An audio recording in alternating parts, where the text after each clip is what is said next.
The morning of March 1, 2024, crept over Providence, Rhode Island, with a raw, piercing chill that rolled in from Narragansett Bay, snaking through the labyrinthine streets of the historic district and rattling the frost-crusted windows of the old city courthouse. The building stood as a weathered testament to time. Its stone walls bore the pockmarks of decades, shingles patched with damp, clinging moss, and its steeple thrust upward through the heavy, gray sky like a silent, steadfast guardian. Inside, the air vibrated with a hushed, electric anticipation. The courtroom brimmed with bodies, locals swaddled in thick coats patched with wear, visitors with wide, eager eyes, all squeezed shoulder to shoulder onto creaking wooden benches, their breath rising in faint wisps within the unheated expanse. At the heart of it all sat Judge Frank Caprio, 88 years young, his silver hair catching the weak glow of overhead lights, his warm, weathered face radiating a quiet, unshakable calm. Known to millions through, caught in Providence, Frank transcended the role of mere judge. He was a folk hero, a man who spun law into lessons of life and turned fines into moments of grace. The cameras hummed softly, their red lights blinking like watchful eyes, poised to capture his trademark alchemy of wit and compassion. Yet beneath the familiar cadence of petty cases, something deeper pulsed, a case that would peel back the city's hidden fractures, drawing Frank, his courtroom, and a constellation of struggling souls into a sprawling tale that stretched far beyond the stone confines of justice. The session unfolded with its usual rhythm, a procession of small sins sketching the gritty pulse of Providence's daily grind. First up was Mr. Henderson, a lanky figure with a grizzled beard and a halting limp, facing a $90 fine for parking illegally. His hands fidgeted at his sides as he rasped, "Judge, my mom's hip seized up out to nowhere. I had to get her to the clinic fast. Streets were packed, no spots, so I took a chance." Frank peered over the rim of his glasses, a faint grin tugging at his lips as he adjusted the stack of papers before him. "She holding up all right now?" Henderson nodded, a flicker of relief softening his weathered features. "Stubborn as a mule, sir, won't even use the walker." "I got her," Frank chuckled, tapping his pen against the desk with a rhythmic clack. "Sounds like my kind of lady. Fines $20, get her some tea, huh? Keeps the chill out." Claps erupted, a warm ripple through the cold room. Next came Sophie, a jittery college kid with chipped purple nails and a nervous energy that buzzed like static. "Caught for dodging a $50 trash fee. Midterms fried my brain, Judge," she said, forcing a grin that wobbled at the edges. "I forgot the pickup day. Total mess." Frank leaned back, his eyes twinkling with a spark of memory. "I've survived those days myself, barely. Fees gone, but you're sweeping the park Saturday fair trade." "Totally," she blurted, relief flooding her voice. Another wave of applause rolled through. It was Frank's groove, firm yet forgiving, always bending toward mercy with a wink and a nod. Then the clerk's voice sliced through the hum. "Elena Ortiz." A hush descended as she stepped forward, her slight frame dwarfed by the towering oak-paneled walls and the weight of the room's gaze. Elena, barely into her 30s, wore a tight ponytail of jet-black hair that gleamed faintly under the lights, her eyes sunken from sleepless nights and shadowed like bruises beneath a thin layer of exhaustion. Her coat was threadbare, patched crudely at the elbows with mismatched thread, her hands clutching a frayed canvas bag so tightly her knuckles blanched. The charge, $450 for disturbing the peace on Elmwood Avenue, February 15, well past midnight. The police report was terse shouting, hurling a bottle, defying orders to disperse. Frank skimmed the page, his fingers brushing the worn edges, then fixed her with a steady, searching look. his voice soft but cutting through the stillness. "Elena, tell me what happened." She stared down at the scuffed tiles, her breath hitching audibly in the cavernous space. "I didn't mean to make a scene, Your Honor. I snapped. "I'm sorry." Her words trembled, fragile as frost on glass. Frank tilted his head, his eyes tracing the lines of strain etched into her face. "I'm not here to judge you for breaking. I want to know why. What pushed you to that corner?" The room seemed to hold its breath, the audience leaning forward, their coats rustling faintly. Elena's fingers tightened on her bag, her silence stretching like a taut wire. Whispers flickered through the benches: concern, curiosity, a quiet murmur of unease. Frank waited, patient as stone, then spoke again, his tone even gentler. "This isn't just a courtroom, Elena. It's a place where stories get heard. What's yours?" Tears broke free, glistening tracks cutting down her cheeks as she lifted her head. "Your Honor," she began, her voice quaking but resolute, "I live on Elmwood with my son, Luis. He's 8. That night, I found out the community center he goes to, after school's shutting down. They said the money's gone, dried up. All those kids, with nowhere left to go. I couldn't take it. I walked to that corner where it stands, the wind clawing at me, and I just lost it. I screamed, threw the bottle. I needed someone to care." Her truth spilled out, jagged and desperate, a blade slicing through the heavy quiet. Frank leaned back in his chair, the wood creaking faintly under his weight, letting her words settle into the room like dust after a storm. He flipped the report over, its edges curling slightly, then met her gaze again. "What makes that center so important to you?" Elena swiped at her tears with the back of a trembling hand, drawing a shaky breath to steady herself. "Luis is everything I've got. His dad died 3 years ago. Car crash on Route 6. Some drunk driver who didn't even stop.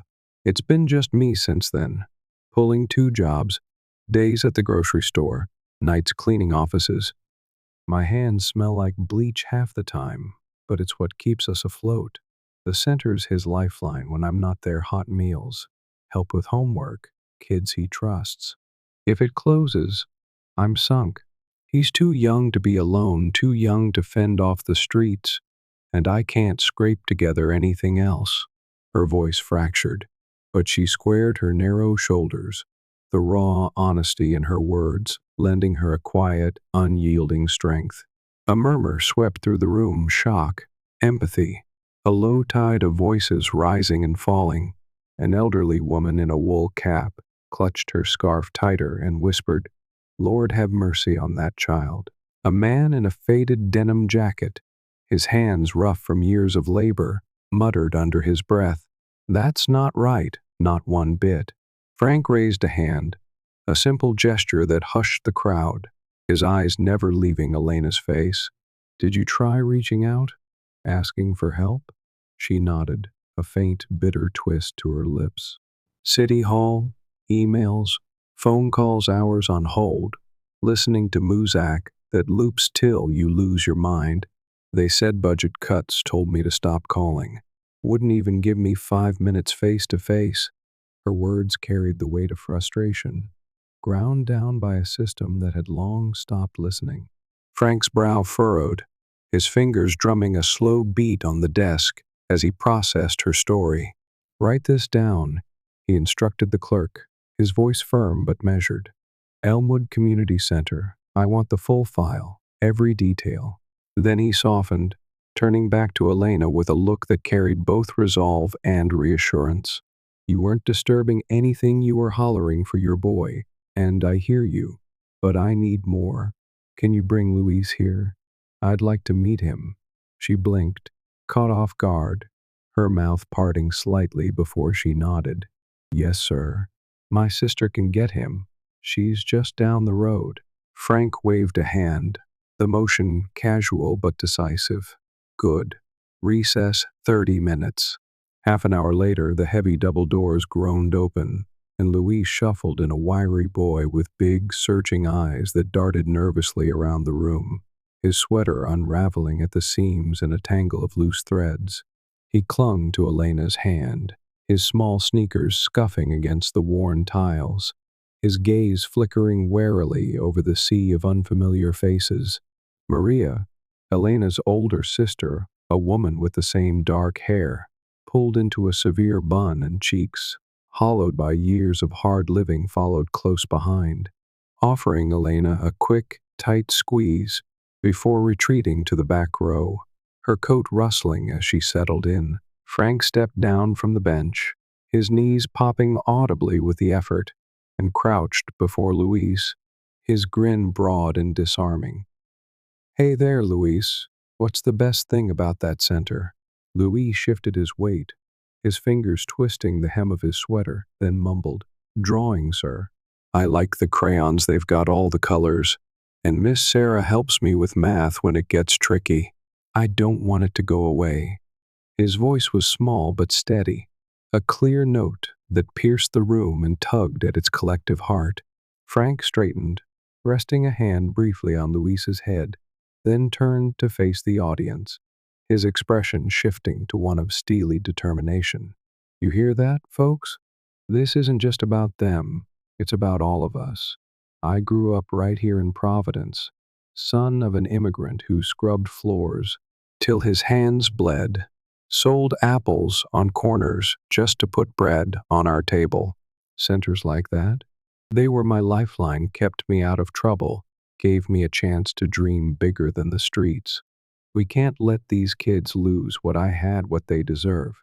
His voice rose, strong and unyielding, a call that stirred the benches into a rustling wave of agreement. He turned back to Elena, his tone softening but resolute. "That $450? Wiped clean. You didn't break any peace, you were begging for it. And we're listening now. But we're not stopping here." He gestured to the clerk with a flick of his hand. "Phone." The receiver was handed over, its cord dangling slightly, and Frank dialed, flipping the speaker on with a practiced motion. "Judge Caprio." Mayor Dan Sullivan's voice crackled through, tinged with unease. "What's this about, Frank?" Frank didn't flinch, his eyes narrowing slightly. "Dan, I've got Elena Ortiz and her boy Luis right here in front of me. Elmwood Center's closing, you're calling it a budget issue. Tell me why." The mayor stumbled, his words tripping over each other. "It's the council's decision, Frank. Funds are tighter than you know." "I'm sorry, I really am."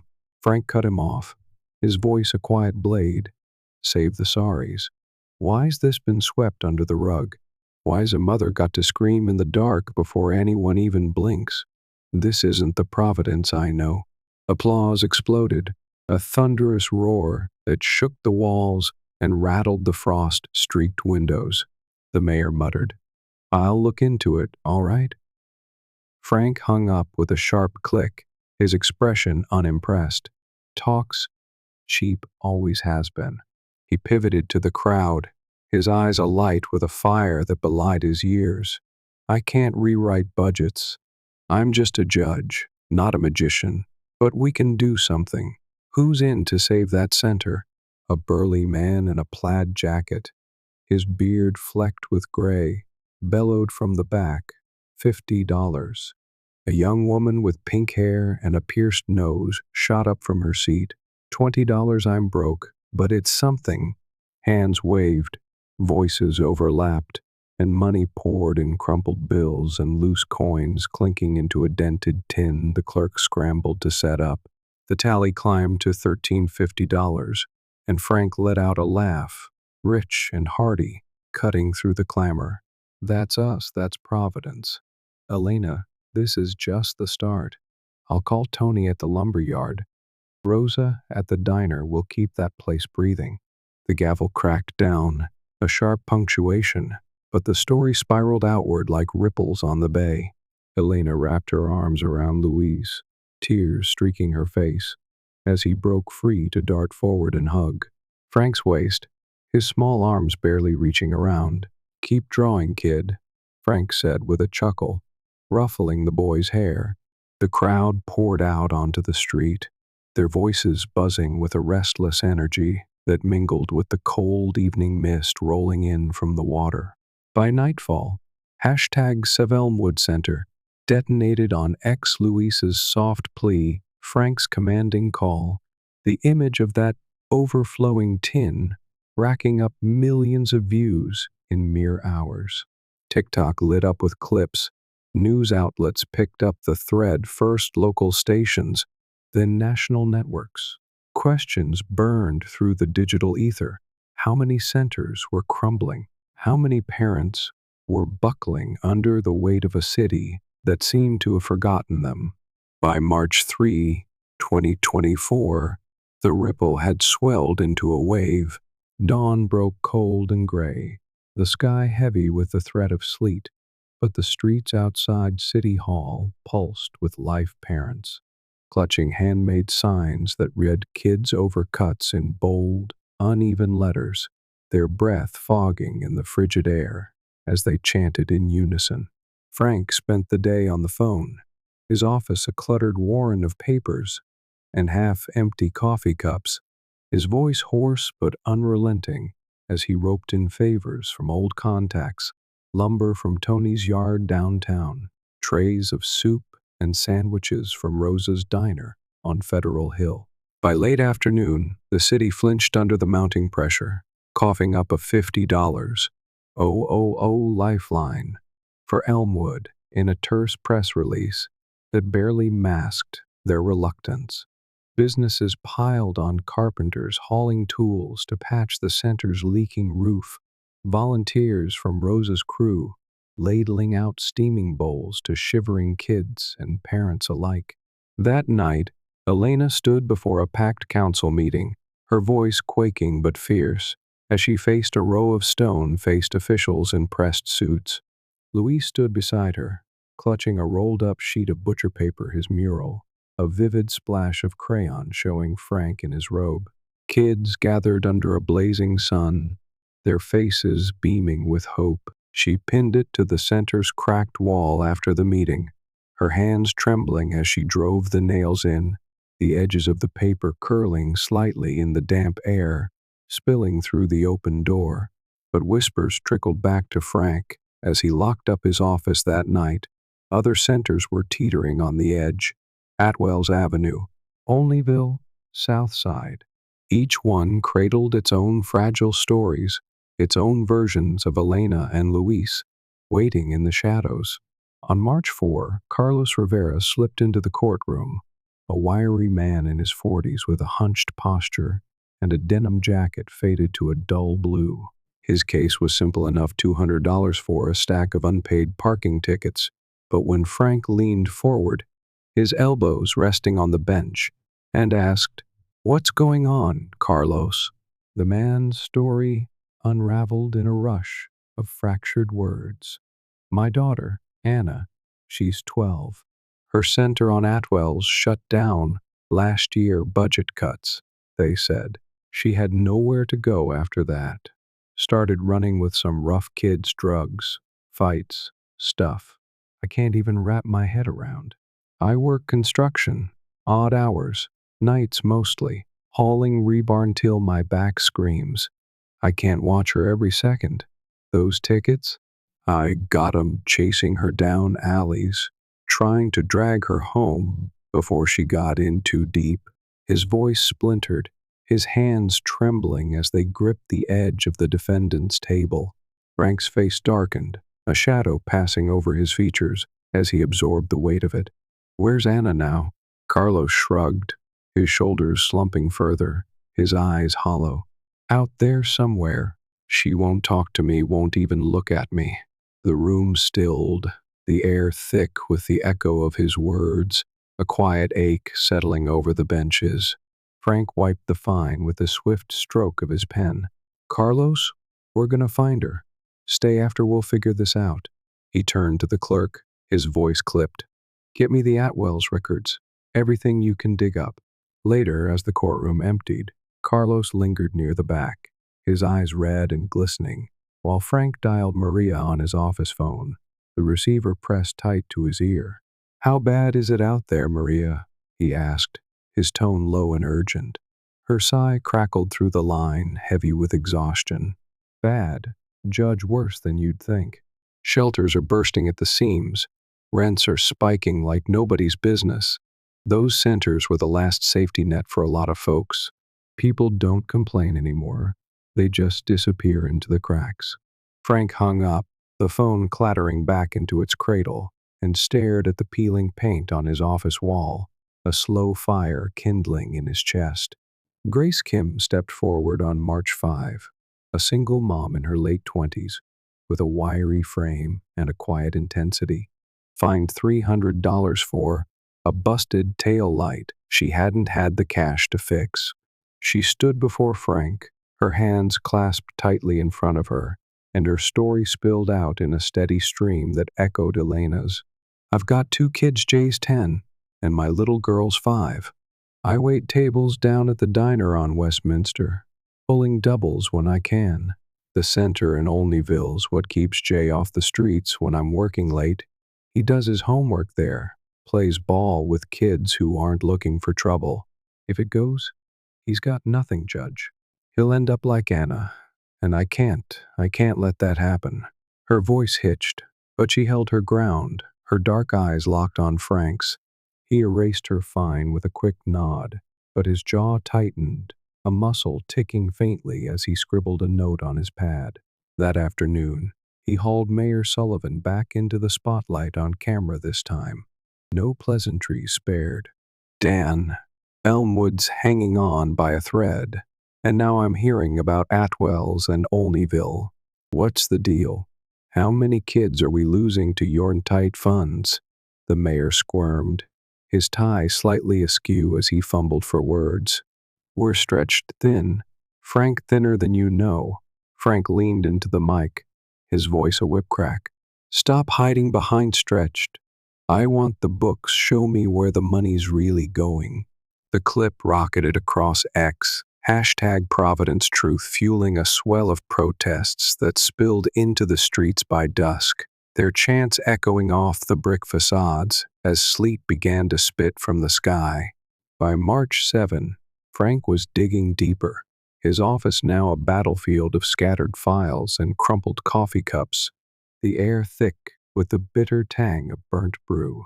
He'd unearthed a city budget skewed beyond reason, millions funneled into a glitzy downtown overhaul, dubbed the Renaissance Project. Luxury condos with floor-to-ceiling windows, artisanal cafes with $6 slats, a polished facade that gleamed like a mirage, while community centers bled dry, their funding slashed to a pittance. That night, he held a town hall in the courthouse basement, the cameras switched off, the room lit only by flickering fluorescents that cast long shadows across the scuffed linoleum.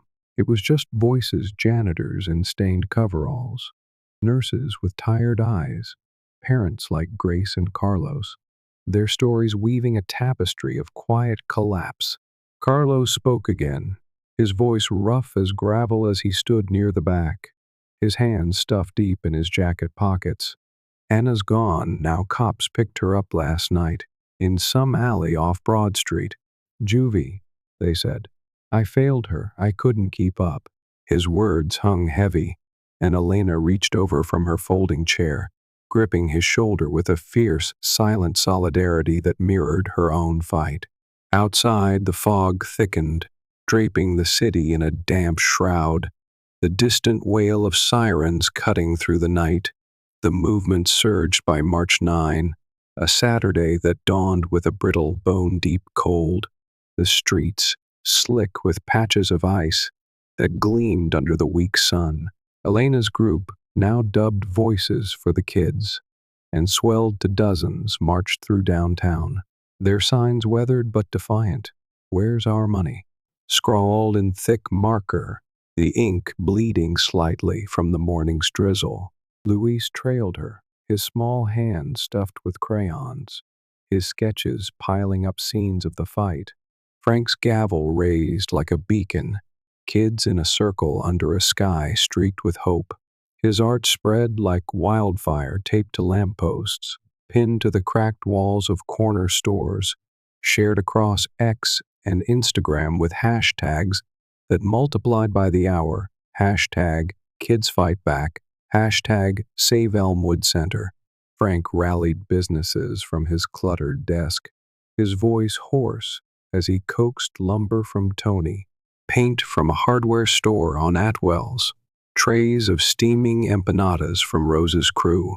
The city stonewalled, issuing vague statements about budget priorities, but the pressure bore fruit. Small donations trickled in, sparked by that tin in the courtroom, from local barbers to far-flung strangers in Texas and London who'd caught the story online. Grace's Center in Olneyville snagged a fragile lifeline of cash and volunteers. Atwell's flickered with a faint pulse of hope, but the shadows stretched. Long Southside Center shuttered that morning without warning, its doors padlocked overnight, its kids scattering like leaves in the wind, their parents left reeling in the cold. By March 11, the frost had hardened into a stubborn crust, the air sharp enough to sting the lungs, and Providence teetered on a knife's edge. The courthouse stood as a battered stronghold, its stone walls now scrawled with faded slogans. Kids first, truth now, etched in chalk and spray paint by hands too desperate to care about decorum.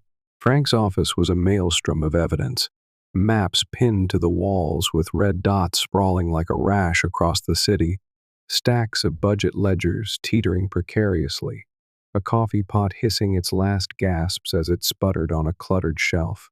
His hands shook slightly from sleepless nights, his silver hair wild from running fingers through it, but his voice held steady.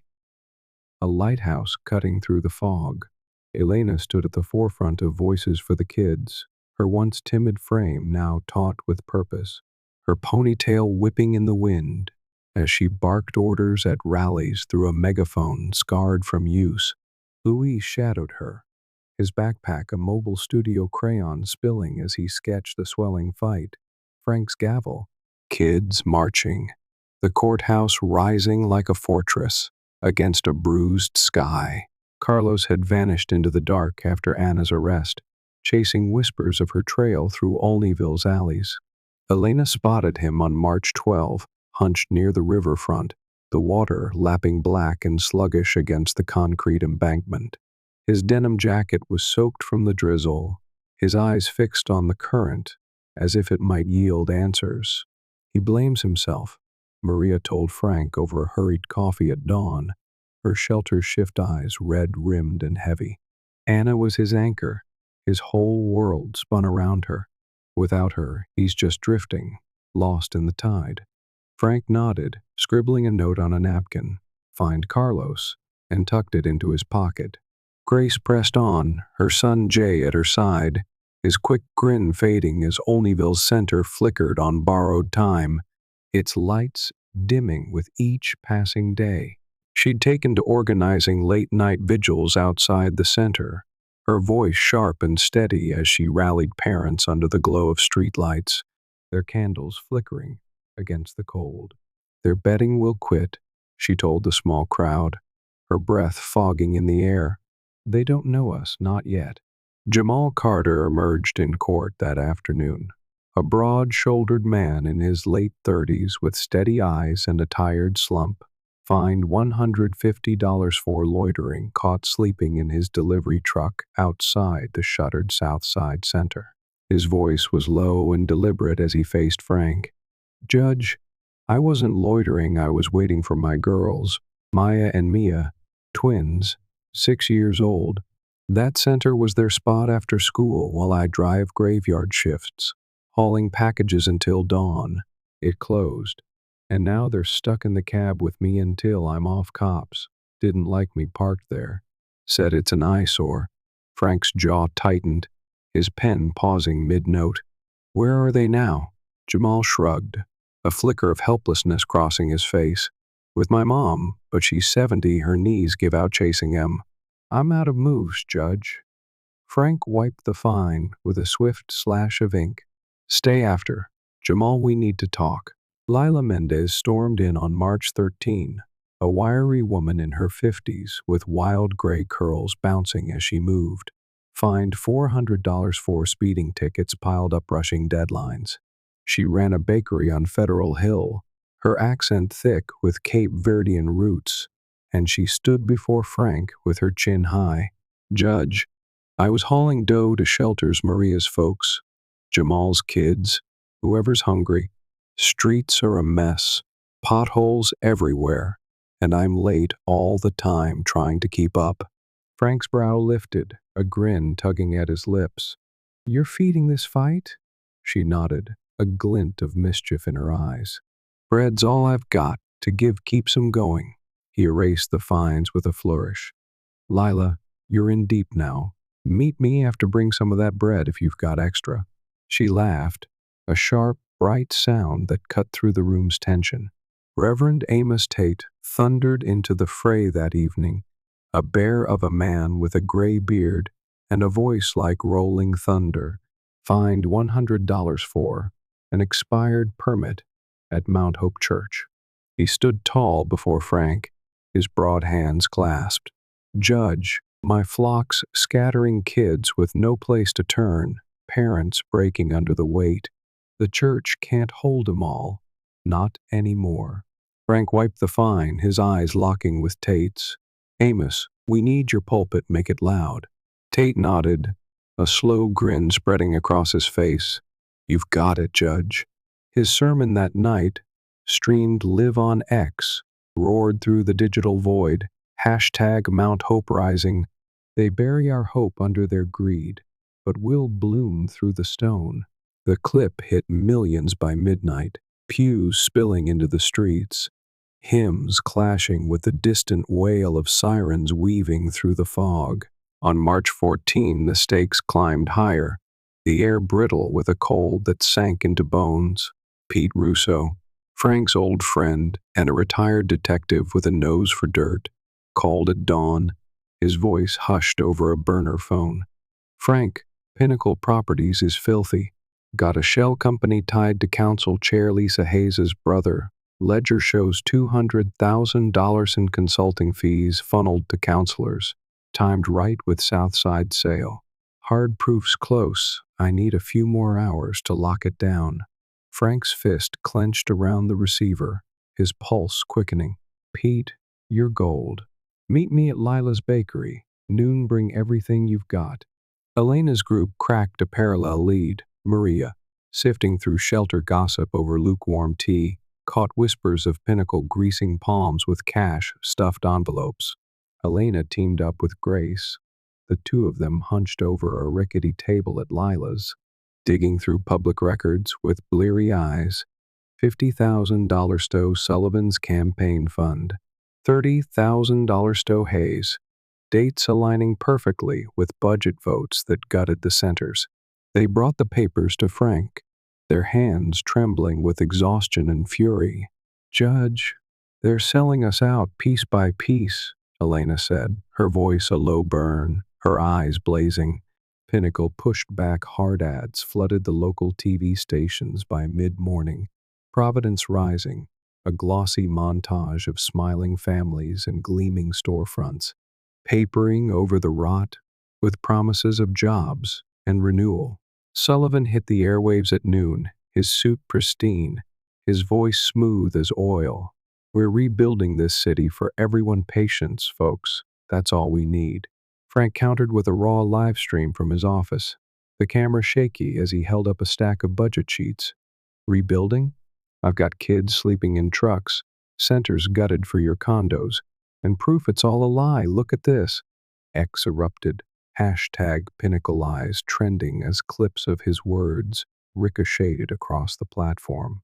Voices for the Kids stormed City Hall that afternoon, chaining themselves to the wrought iron gates. Red paint bleeding across the pavement. Kids fall. Greed rises. Tate's flock circled Pinnacle's sleek downtown HQ, their gospel hymns rising like a wall of sound against the glass and steel. shaking the foundations as rush-hour traffic snarled around them.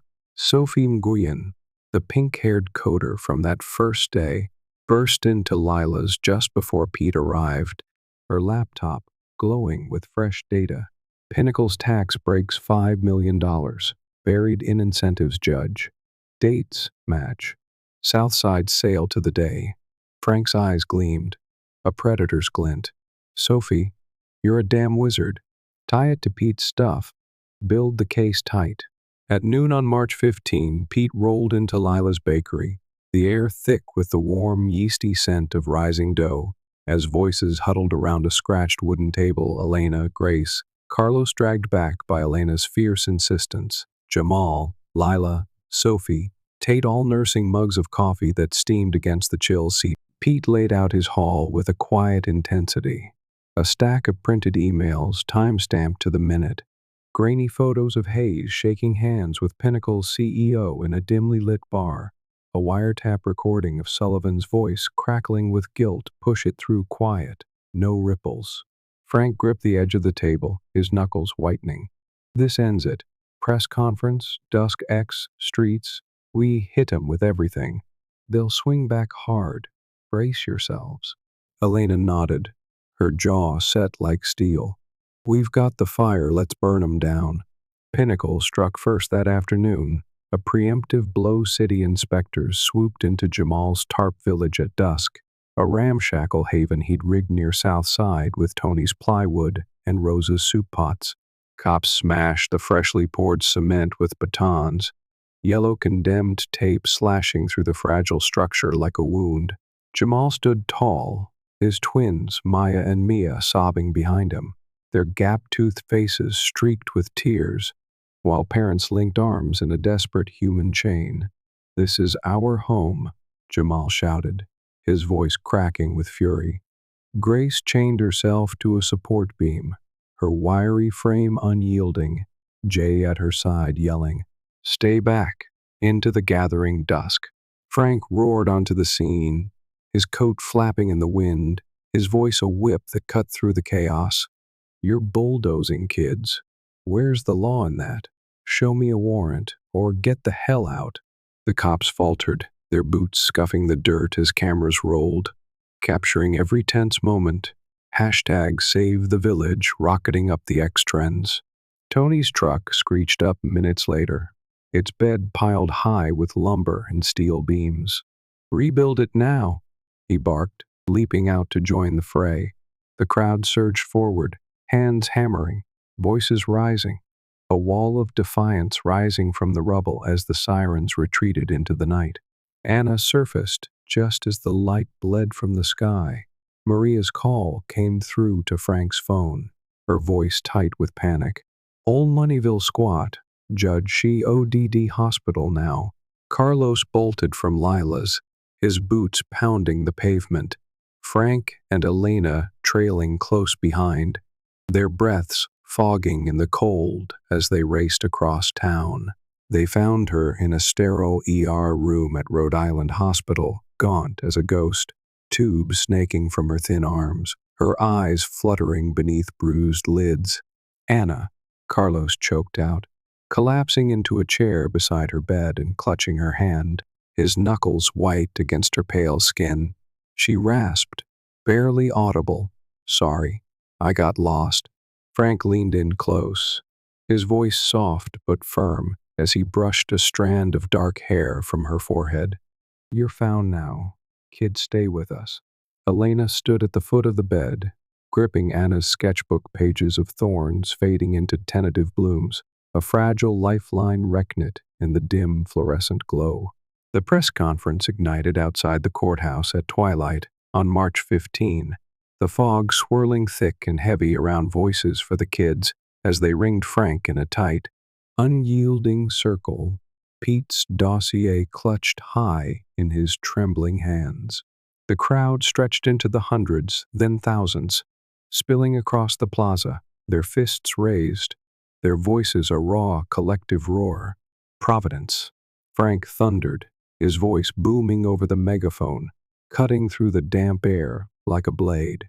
Pinnacle Properties bought your council $800,000 in bribes. Centers sold out from under us for condos and cafes. Here's the truth emails.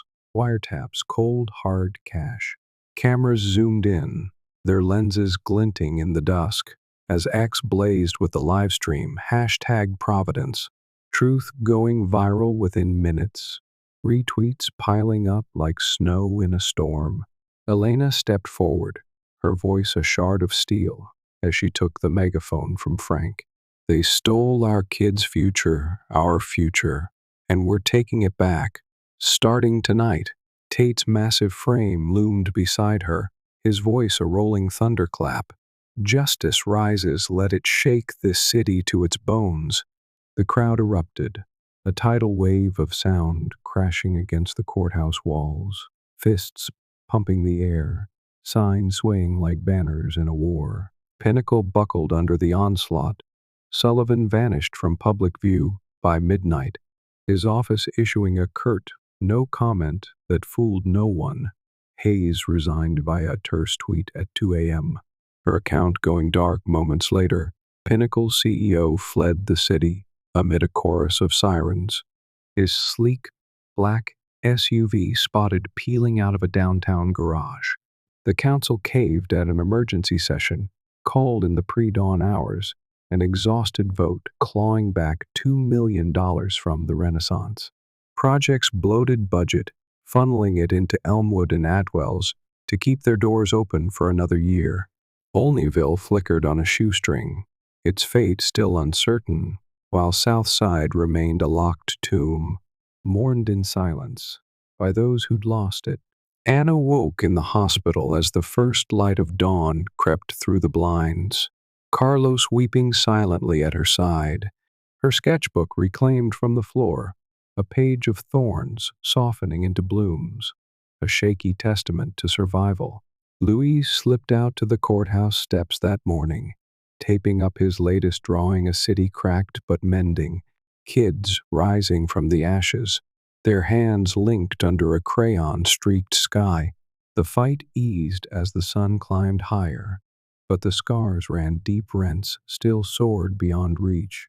Trust in the city's leaders hung by a thread, and the victory felt less like a triumph and more like a hard-won breath in a war far from over. Elmwood's roof still leaked in the corners, its walls patched but weary. Atwell's hummed with cautious life, its floors scuffed but warm. Olneyville teetered, its lights dim but defiant. Jamal's village stood reborn, its cement walls rough but solid, Maya and Mia giggling as they darted through its narrow lanes. Grace leaned against Olneyville's fence that afternoon, Jay sketching beside her, his grin creeping back as volunteers hauled in donated desks. Lila fired up her ovens, sending trays of fresh rolls to every center still standing, her laugh cutting through the cold like a promise. Tate's hymns echoed faintly from Mount Hope, a steady pulse under the city's hum. Frank sat alone in his office as dusk fell on March 15, the clamor of the day fading into a heavy quiet, his gavel resting still on the desk. The walls bore the marks of the fight maps pinned with red dots, a corner of Luis's drawing framed in haste, its edges curling slightly against the glass. His hands rested on the armrests of his chair, trembling faintly from exhaustion, but his eyes crinkled with a tired, radiant pride as he traced the lines of that child sketch, a gray-haired man, gavel high, kids rising around him. Elena's words from the press conference echoed in his mind. "You lit the match. Judge, we burned together." The city exhaled outside, its breath a fragile dawn, not a blazing triumph, but a hard-earned light forged in struggle, carried forward by those who dared to stand in the dark and shout for something